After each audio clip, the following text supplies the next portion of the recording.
آج ہمارا ایمان بالغیب انٹرنیٹ اور موبائل کے ذریعے آزمایا جاتا ہے، جہاں ایک کلک آپ کو وہ کچھ دکھا سکتا ہے جو ہمارے باپ دادا دیکھے بغیر اللہ کو پیارے ہو گئے تھے۔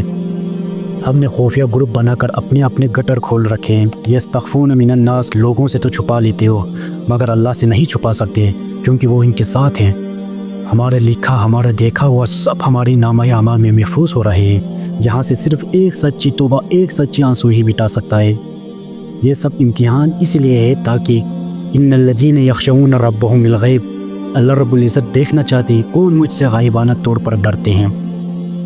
یہ دیکھنے والے آنکھ، یہ سننے والے کان، سب ایک دن بول بول کر گواہی دیں گے۔ آج ہم ان کے منہ پر مہر لگا دیں گے اور ان کے ہاتھ ہم سے بات کریں گے اور ان کے پیر ان کے اعمال کی گواہی دیں گے۔ اللہ اکبر کبیرہ۔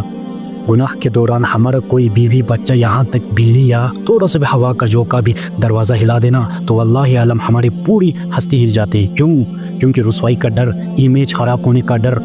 اللہ اکبر۔ اس دن کیا ہو جب ہماری بیوی بچے والدین کے سامنے دیکھ رہے ہوں گے اور دوست احباب بھی موجود ہوں گے، زمانہ دیکھ رہا ہوگا اور تھرڈ امپائر کی طرح کلپ روک روک کر اور رواز کر کر کے دکھایا جا رہا ہوگا۔ ہائی اس دن کی رسوائی۔ اللہ اکبر۔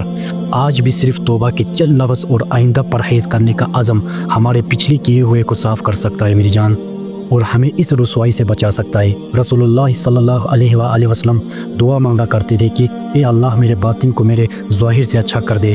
اتقوا اللہ حیثما کنتم، جہاں کہیں بھی ہو اللہ سے ڈرو۔ اللہ تعالی ہم سب کی حفاظت فرمائے، آمین۔